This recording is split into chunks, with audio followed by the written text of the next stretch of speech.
members, then you put yourself in a disadvantage. Because if you've never watched Unicorns of Love before, it's all about the solo laners. I want to see this final ban be the Vladimir and just completely take away Unicorns, or first pick the Vladimir, taking it away from Unicorns as well. That will put Exileh on one of those B tier picks. Exactly. You don't have to ban it, but you have to take it away from him, because we want to see Exileh play different champions and actually be successful on different champions. Whenever he's pulled out LeBlanc lately, it's not been that great for him. He's not played Taliyah yet. I mean, this is obviously a first pick Vladimir, because you just ban Exileh's main counter pick to it, and Cassiopeia is banned on the other side. So Unicorns should just ban Vlad here, to be honest, and don't play with fire. Just respect it. I actually really like this from Giants, is what we were talking about before we were going on air. It's like, are they literally just going to copy what happens in Krakow? Why not? The answer is yes. Vladimir gets banned, so Giants can't pick it. Now Unicorns, we have to see if they have anything else in the bag, which I hope they do over the last week or so. Yeah, now because of all these target bans towards mid, there's quite a lot of options. We have a Sivir first pick, can be up there. We know Elise is a big pick from Maxlore, specifically because he wants to try and snowball his own solo laners, funny enough, against the Unicorns of Love. Then there's always the top lane like Shen, Gnar, GP. There's actually a lot of top tier picks available. So right now, there's not a clear first choice. I like Sivir in almost every single situation. She's the best AD carry, so I think this is pretty smart from Lozak and Giants. I want to see what the picks are from specifically the solo lanes, really, from the Unicorns of Love. Chachi has put a lot of focus towards Shen, and that's going to be first rotation as well. I was wondering if there was going to be a Gnar coming out. He's picked out a bunch recently, but personally I haven't been anecdotally super impressed by the pick, particularly before playoffs as well. And typically he does prefer the Shen.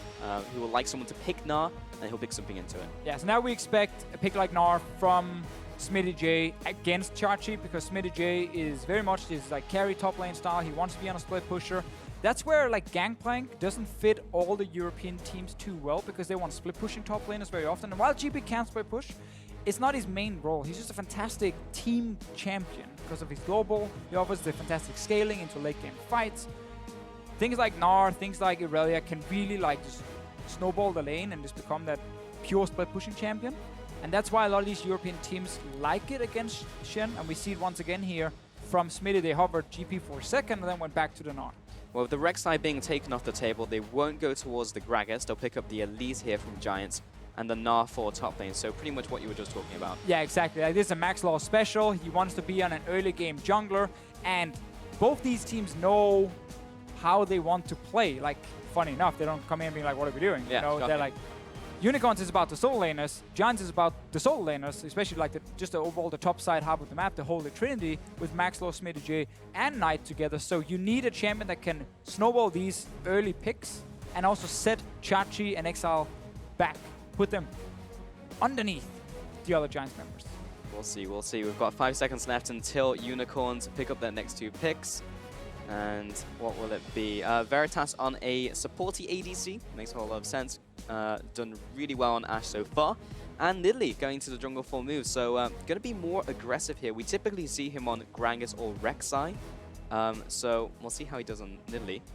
Yeah, again, I think Move is the kind of guy who doesn't excel when it comes to like great jungle pathing and out jungling, out tempoing the enemy jungler. He's more of a guy you just put on a team fighting champion or like an early ganker like Elise. So this is a bit of a surprise. Also, I actually don't like Nidalee with Shen at all. I think Shen is really good with champions who wants to dive in towards the backline. Nidalee is the opposite. She stays back. She wants to poke, heal the AD carry up, buff the attack speed. Like, you have 3 champions from Unicorns of Love who very much wants to sit in the backline, and then you have a champion like Shen who wants to dive the enemy backline. So they don't actually align right now. And I don't think we're going to see a mid lane pick that wants to dive the backline either. I would like to see Taliyah though, just to switch over to Giants here. I think it is such a good pick right now, and it's a pick we know Exileh has been playing a little bit of, or he's tried at least when we watched some of the solo queue games.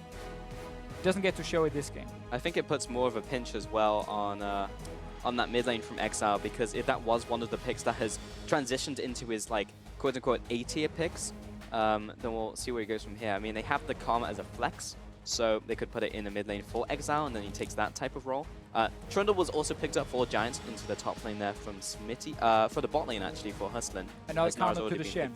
Yeah, exactly. Another so those resistances. Another thing we see so often in Europe is like this Trundle support against Shen. Take all the stats away, as many as possible.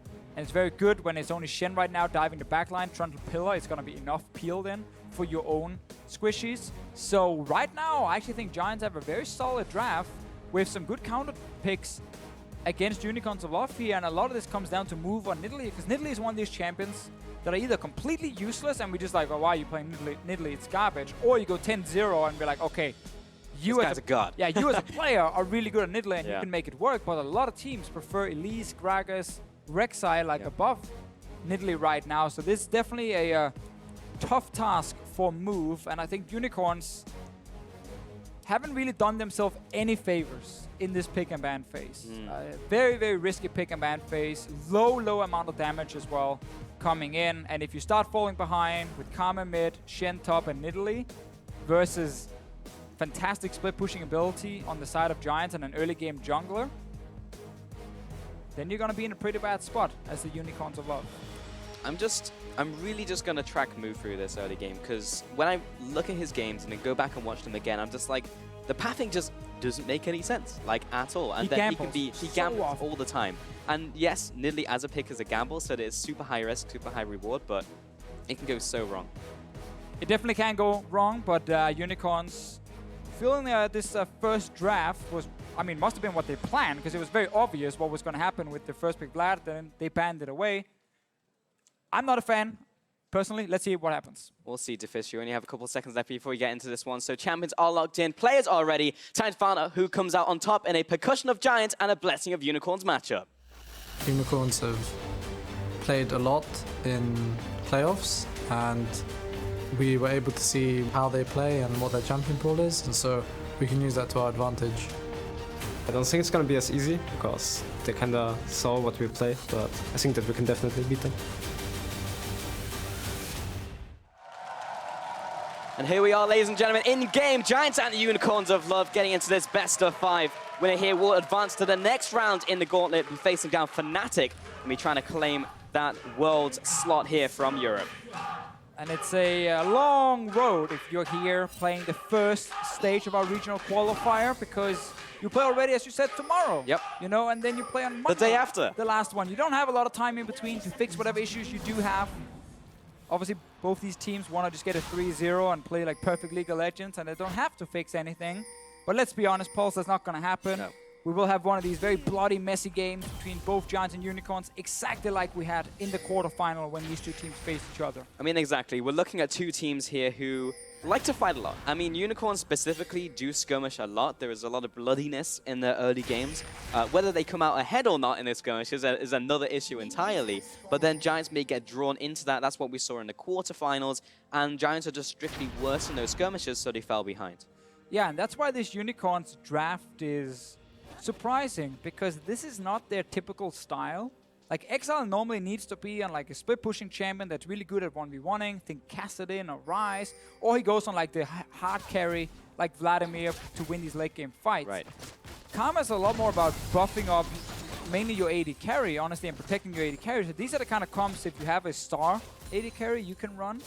But they're very risky, because again, if you start falling behind, you don't really have any impact on this Karma. And if your AD carry is not, you know, good enough, well, then he's not going to win you the late game fights, even if you protect him. So this is definitely a risk and a change of style from Unicorns. And it's also a team who didn't get proper scrims. We have to remember that. It's not like they've been able to practice this kind of composition for the entire week, because they couldn't really scrim anyone. Of course, a lot of the focus from Champion Select was aimed at the mid lane, which was mirrored from Krakow with H2K. And that has put them on the Karma now, as they use that as a flex. And let's see if Knight can punish him in the mid lane, picking up Taliyah as well, a pick that we know that Exile's been playing between Krakow and now. So, I mean, the thing is, whenever you watch mid laners in solo queue, everywhere in the world, you get to see them play a lot of Taliyah. So it's not like the person can't play it at all, because we've seen all European mid laners use it in solo queue. It's more, we haven't seen it on stage. Yeah. Clearly, the team hasn't felt comfortable picking it so far. This is also the first time Knight plays it himself, because he didn't play it in the quarterfinal when teams started picking up a lot in our region. He never got to play it there. He played 4 different mid laners. Didn't really do a whole lot on any of them, so he was quite a disappointment. And we want to see him take over a game like this. Perma push on Taliyah early game. Has to just respect the early trading from Karma. But then also he has the superior early ganker Yeah. when he looks at the jungle. And when we look at the jungle, and we have Maxlore obviously on Elise, where Move wants to just power farm, sit down vision, and then start poking and sieging, really, as an Nidalee. Interesting thing to note is Exileh kills people a lot solo. Most of all mid laners actually were 25 so far on this split. I think it's fair to say Exileh has been like the success story for Unicorns of Love. He came in as a rookie. Didn't have the greatest start, but we got to see peaks of like some good performance and good mechanics. Let's see what happens mid perks here, because Move is coming in. I mean, Knight just got pinned down. He's going to have to flash the spear and burn both of his summoners there in the mid lane. Good little early gank from Move. Definitely not something Knight expected. 2 summoners gone. Let's see if Move can return. But yeah, again, Exileh has just been this kind of guy who's just gotten better and better, more consistent. Yeah. I would like to say he's expanded his champion pool, but it's then declined again on this patch specifically, because he started playing a lot of Azir, a lot of Victor, became like more of a team fighter instead of just being like a split pusher. If you guys remember the first few weeks of the split, we were looking at LeBlanc and Yasuo as picks like almost every game from the Unicorns and just playing 1-3-1. He has become more of a team fighter, but he's kind of being able to play both style. I just feel like the champion pool in itself, the champs he plays effectively, is kind of shrunk on this patch and just become like Kassadin, Ryze, and Vladimir. I mean, he's definitely grown as a player. Got Hustlin aggressing in the bot lane. Hylissang's going to come with the combo there onto SONSTAR. Return a bit of damage onto Veritas. Hustlin gets up in the face of Ashe as well. So returns some damage, but fairly even Stevens in the bottom lane. Slight advantage to Unicorns, but nothing really to write home about. Do you want to talk about the top lane matchup though? Because Chachi got his preferential Shen there as they first rotationed it. Top lane as well. Smitty also got his Gnar. And I want to see how that matchup goes as well, because Chachi can be a big carry for this team. Likewise, Smitty, but I think on paper, a lot of people would give that to Chachi. Yeah, again, I agree. I think Chachi is a fantastic top laner, but I don't think Shen in this kind of composition is that strong of a pick. Because he can literally only ulti on the Alistar if he wants to dive the backline. But you don't typically want to use your Shen ulti on Alistar. Yeah. Like, you want to use it on something like Hecarim. Another trade bottom lane, SONSTAR taking a lot of damage. He's good for now. Veritas able to put a lot of damage down with that Ranger's focus, and he'll go back to farming. But Hylissang doing a great job of controlling this bottom lane right now of the Alistar. And this is one thing we can see from the Unicorns draft, and that might have been the plan from the get-go, is punish the enemy 2v2 lane. A lot of people voting for Giants in this one. Yeah, 5 people. 3 votes to Giants. 4 people Giants, 1 for Unicorns. Yep. But I actually see a lot of trading, and I see on the minimap also Maxlore heading to bottom lane. So let's talk about it after. Hylissang getting caught out. He's not level 6 yet, so we'll be able to get out. He'll flash over the pillar. Maxlore going to follow up the repel as well. Here comes the TP in from the top lane.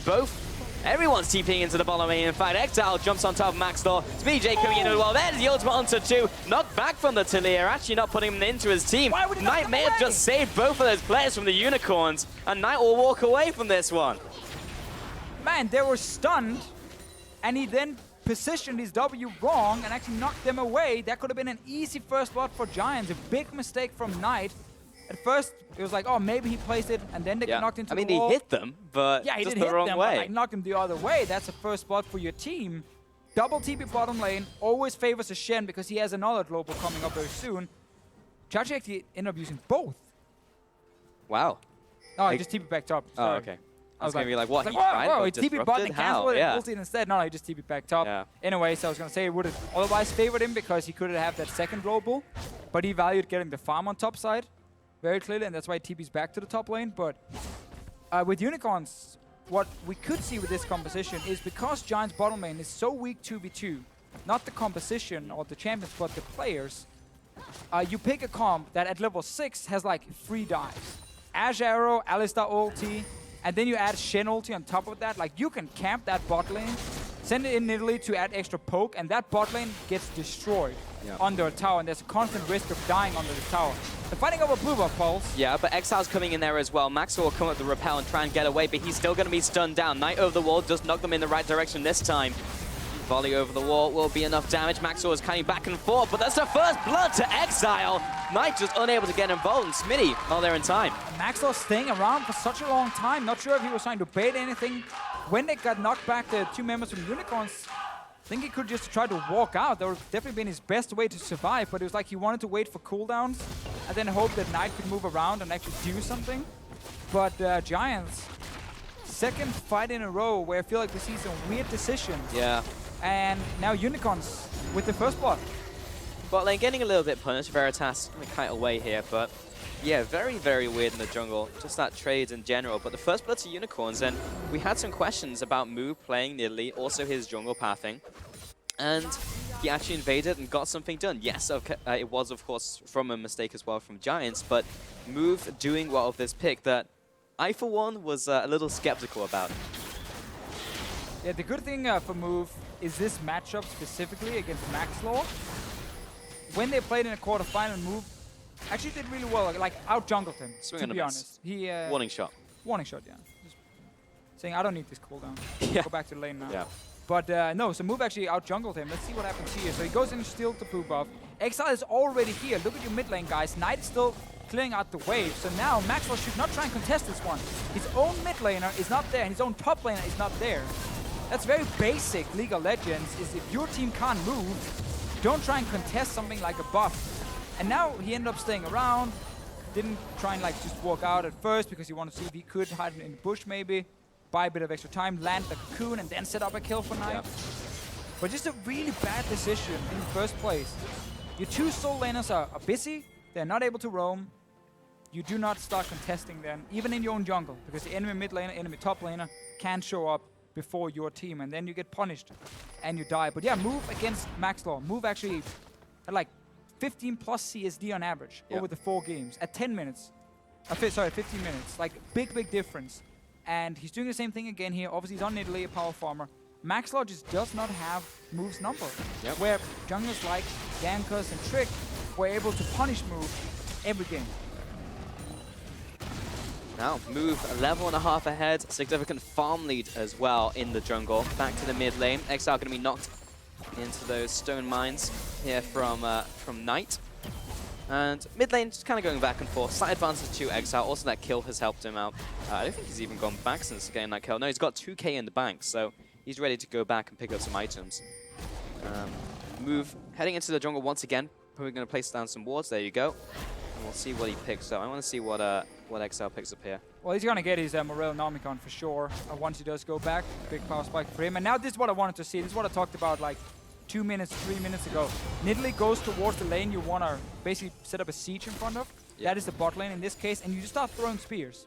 And if you land 1 or 2, well then you force them back. If they stay, you have Alistar, and you just dive them. And there's the dive. He's got level 6. He's gone brick wall. Will Hustlin dropping low. He's underneath the tower. Veritas trying to put the damage down, but he's running out of the ultimate. And Veritas caught under fire. Turns around the volley, and SONSTAR and Hustlin both survive from that dive. Yeah, you even had Shen ulti to use here to guarantee those kills and force Giants away and get that first tower. But I think Chachi was fighting. Oh! Snipe down from Move. The Korean sniper. I like the spear. SONSTAR dies with flash. And also a quote from a great philosopher. His name is Sven. Sven, yeah. Is that you can't get hit by a spear if you have a mouse. I'm not sure when he's from. He's a famous guy. I think maybe back in ancient Greece or something. Got it, got it. But does that account for whether you have vision of them, or is it just all times? Well, seeing as he didn't have full vision, we can kind of accept he didn't dodge with the mouse, but then you have flash. Got it. And like you will see the spear in time. So if you have a keyboard, then there's no way. Smitty gets into Mega Form. He's trading off against Chachi. I feel like Chachi's actually just winning this one-on-one though. Straight up, I have no idea what Smitty was thinking. Jumping into a Shen so he can land his full combo on you and get the dash through with Q. Don't understand it. I'm really confused, Pulse, with how Giants are playing this first game. I'm actually not confused. I'm not surprised, because this is what happens when a team hasn't been able to We set it up. This is what we said before the game. Like, a team literally went out and said, we haven't been able to practice because of internal issues. Now Knight is going to die. He's low on mana. He's going to pop the Q. See if it's enough damage onto Exileh. No, it's not. Chachi dies with low HP. He's good to go. Or maybe not. Maxlore. SmittyJ will finish him off. Gets a bit of revenge. Move now trying to pounce away, but he's Nidalee. There's no catching that kitty. Meanwhile, on the bottom lane, Hustlin and SONSTAR chasing after Hylissang. But again, it's just a bit of trading. In fact, Hustlin, he's just going too deep. May even pay for it for his life, but Subjugate will keep him alive. Hylissang has his ultimate, but won't need to pop it just now. A lot of fighting, as expected as well. Like every lane consistently or constantly just fighting each other. Junglers have been joining here and there. Mainly move though, and also with that great snipe in the bottom lane. Maxlore not really been able to have much of an impact early on here. Was only part of the 1 kill on top side, and that's been it. And now we're back to sieging bottom lane, guys. Remember, Shen has an ulti. If you just send in the Alistar, you can just Shen ulti onto him as well, and it's much easier to guarantee these kills, or at least guarantee the first tower. Now there are 4 members here though, that should be enough to force Giants away. Place the ward behind like they just did. That's a ward for Shen to TP on, and also to get vision of the remaining Giants members moving to defend the tower. And there we go. Oh, the flash, the headbutt, the pulverize, the TP on top as well. Into the taunt to Hustlin. He's not going anywhere with no flash. Nice kill to Unicorns. And this time around, they do get the kill. Pull out the full combo. And this is what we mentioned with this pick and ban phase. It seemed like the goal for Unicorns was just punish the weak bot lane of Giants. Have a composition that can dive really, really easily, force fights, and then have that Shen ulti as backup or even more threat, and just secure that first tower in the bottom lane. Big advantage for Unicorns, 3,500 gold. And the best thing Giants have been able to do so far is get a bit of damage on this top tower. Yeah, nice first tower kill of the game as well. Lots of gold in the Unicorns' back pocket. And Exileh, 3-0. I think of all the questions that at least I had, a lot of analysts had, whether how these players specifically going to perform has been a little bit solved, but we can see this dive in the top lane. I mean, Knight, he missed a Z, he missed his combo, and then he's dead. And he's dead, but he did buy some time, dancing around, and wasn't enough time for Maxlore and SmittyJ to join and pick up that 1 kill in return. Problem is now you also lose the wave in mid lane if you are obviously the Taliyah bot. Not the end of the world with the 1-for-1. The problem was what's going to happen on the bot side, because now SmittyJ had no TP either. Right. So you're like, we have no teleport against the Shen and an Alistar Ashe, so now our bot lane is going to die. That's actually where normally you would just leave the lane. Just be like, peace out.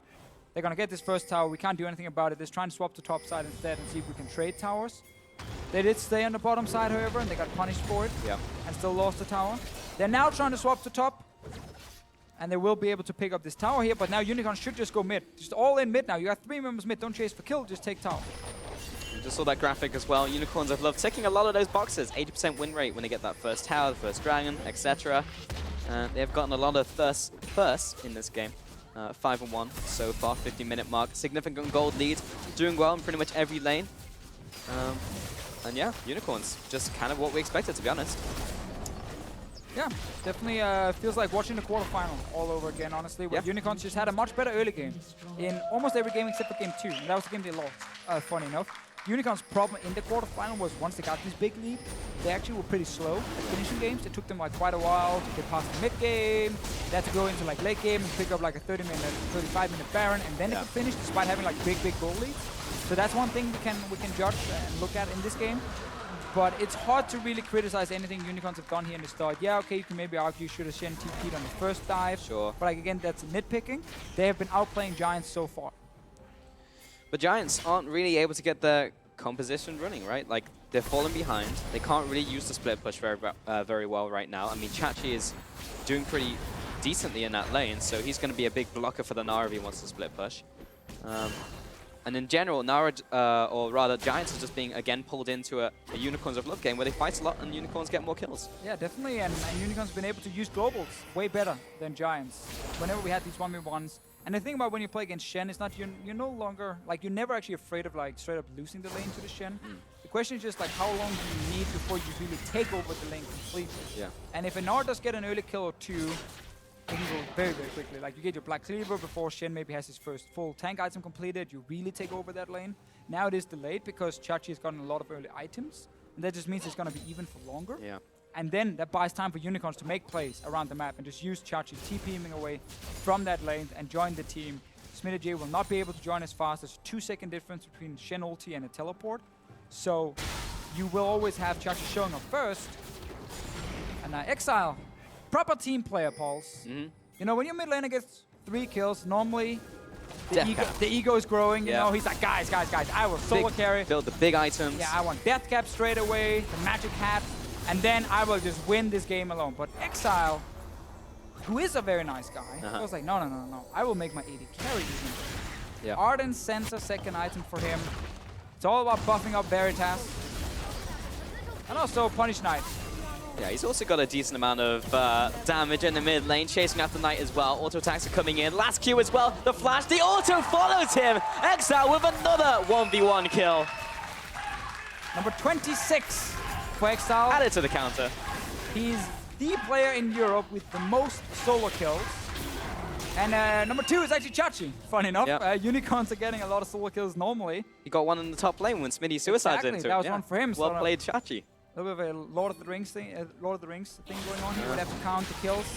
Gimli versus Legolas. Who's Gimli here? That's true. Maybe Chachi, because he's like melee. Oh, Chachi's oh Gimli. move. All right, Exile's a Legolas. Maybe moves Legolas in this game, though. Holy crap. And also, there's actually someone with a bow. But Veritas, you're not Legolas. Yeah, get out of here. No, Exileh. You're not cool enough. No, he doesn't have the solo kills. He's always got someone by his side. I feel like Unicorn's calls are taking over the game. You think? And almost no 3 towers to 1. No Big matter gold what advantage. they do, it just seems to work. Like, land every ability on the enemy mid lane and then you Yeah. flash too late. TP top, this might be the comeback. Man, it feels so slow now with the TP, but here comes Maxlore. Smitty, he's almost into mega form. Hylissang is taking a lot of damage. Veritas only now jumps away. There's the big Gnar ult of the 3, but he doesn't get a lot of stuns. There's a first go on tonight, and this is quickly going wrong for the Giants lineup. Move sniping down from the sidelines. Chachi with the kill. Hustlin trying to dive into the bush. SONSTAR is the last one remaining. He'll flash away the combo, but the spear will land. 4-0 Unicorns, complete domination of this game. Yeah, it was Giants trying to set up a play here. They knew it was a very tough call, very hard play to execute, but you are this far down already. They just wanted to try. Sadly for them, it now looks even worse than it did before. Not only did you spend a lot of abilities and cooldowns, you also gave away 4 kills to the Unicorns and a Baron. Oh man, it just spawned as well. The instant spawn on that Baron.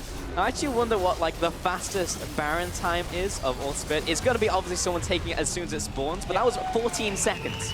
So 14 seconds to burn that. I remember another Baron. game we had in Europe that also got taken like super quick. Yeah.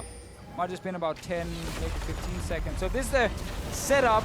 Get SmittyJ in there with Gnar. Actually, Taliyah got interrupted, so her wall didn't go up. And it's a good ulti from SmittyJ, but the problem is there's no follow-up. You already spent like all your cooldowns trying to engage in the first place, and no one can actually dive in with you other than the Taliyah, but Taliyah didn't get to follow. So here we are, Pols. Here we are, Deficio. And look at the battlefield. There's 4 dead members from Giants. The remains of Giants' corpses everywhere. Percussion of Giants not doing so hot. But they may get a gank onto this stray Unicorn in the bottom lane. He's all by his lonesome. Unfortunately, this Unicorn is just not even taking damage at all. They only got through the shield, and he just shrugs off the damage. That was 3 members committed to Chachi. Unicorn's gonna take a mid tower instead. SmittyJ, you better jump Cheese away. it. All right, he's good. SmittyJ, not Jesus. I said cheese it, not Oh, I thought Jesus. it was Jesus. No, he is the Holy Trinity. Not so hot this game, Deficio. Oh, definitely not. He's not part of the Holy Trinity today. More like Illuminati. As Unicorns, I mean, this is one of those games, right? You're in solo queue and you're just like, you're 110, you have a 10,000 gold deficit, and you're like it's just open mid. Yeah, I mean, And this time it's a best of 5, luckily. Europe, So. obviously, you would have said open mid around minute 8 or 9, Yeah. probably. The classic European mentality, but that's not something we want to teach. No, Giants are in their promos. At all. Yeah, They got this best of 5. They're losing game 1. But don't worry, guys. They've got plenty more to go. Oh, man. I mean, if you had any confidence going into this game in the first place, it's completely gone now. Yeah. Like, you just got destroyed. And you even had a good draft. I like Giants' draft here. It's definitely not bad. Oh, Maxlore, no, not like this. He's dead. He's done. Hustlin knocked into the team. He's just a lonely Trundle. Nobody loves him. Dash after SONSTAR, he'll walk it off. Double kill to Veritas, panning out those stats. Exileh, of course, all the buffing coming out from him in the mid lane, allowing Veritas to get these kills. Oh, what a team player. What a taunt from Chachi. Double kill up there in the top lane. Basically the base of Giants. Knight's the only one remaining. He's getting auto-attacked to death by Exileh, and that's a 5-0. The clean ace for Unicorns of Love. This game's a whitewash, Deficio. Definitely is. 1 kill only for Giants and 1 tower. That's all they got. And Unicorns of Love, 23 minutes into the game. 2 inhibs going down. Might not be able to straight finish it because there is Actually, no, that's like 18 seconds on Knight. Just go for the give it a tower. shot. Yeah, Just go for Maxlore, it. he's sidestepping spears. He's getting taunted by Chachi. Tower's dying. 23 minutes into the game. And Unicorns, what a game from them. Just all over Giants. And they're going to focus down the Nexus here. Chachi, everyone just pounding on the Nexus, panning out their stats as well. Trying to get that KDA rolling. And Chachi's going to be knocked into the tower, but that's the Nexus going down. Game 1 to the Unicorns. Fastest game of the split. I feel like the first game shows the trend of this series, and we can book a table around 9 o'clock and go get some dinner. Some This could be a very, very quick one. Giants, again, I felt like draft was okay. I like the draft. They forgot to load into the Bant game, as well. obviously, and that was a problem. They got absolutely destroyed. Yeah, can you say bodied? That was game 1 of this Every best of 5. Every lane got destroyed, and then they play in the bottom lane. The second time around when they got to play in the bottom lane, Giants honestly didn't even look like a team. They were just 5 individual players. Yep. And Unicorns, obviously, while yes, they have lost in the semifinal, lost in the third place game, they've gotten a lot of practice on this patch against a lot of the best teams in Europe. Yep. So they're obviously looking way, way better than a team who's barely practiced for 3 weeks. And that's exactly what we saw. We put it all into practice. And Giants, okay, they did copy the style that we saw come out from H2K, or rather the strategy that we saw from them basically carbon copied into this game, ban out Exileh in the mid lane, force them on something else, take away some of these other picks, and then that still wasn't enough because they couldn't execute in-game. And from there, I'm just thinking, well, what do Giants do? Like, what can they improve on from game to game now? Everything. Because well, yeah, but how can they do it in the next, like, 5 minutes or so while they're off stage? I just don't see what Giants do from here. No, I think all you can do as Giants is honestly start almost laughing at this game and just kind of forget it. Yeah. And then go in with the next game with the mindset of there's nothing to lose because we are right now a weaker team. If we, if we feel pressured, if we feel nervous, then we're never going to win. So maybe just go like, guys, just get comfort picks, try and play aggressive early on and see if you can punish Unicorns for the way they're playing. And see if you can actually win the early game. I mean, that seems to be the only way for Giants, judging from game 1 and also the quarterfinal they played against each other. I think we can look at the quarterfinals as well, because if you have a team who hasn't practiced versus Unicorns, who we've seen very actively, like, we're basically going to get a very similar series, if not the same one. And it may be even worse for the Giants if they get 3-0'd here, and that's what the analyst desk was saying as well. So, really? Yeah, it's bad when the analyst desk actually look to have the correct predictions for once, because we normally have the opposite. Usually awful, yeah. Like normally everyone we're terrible at predicting, but right now, judging from game 1, it looks pretty good for Unicorns. Yeah, I'm predicting a 3-0 here after that game 1. Solid prediction, Deficio. Either way, the Unicorns have fired their first shot in this best of 5 over Giants. So let's head over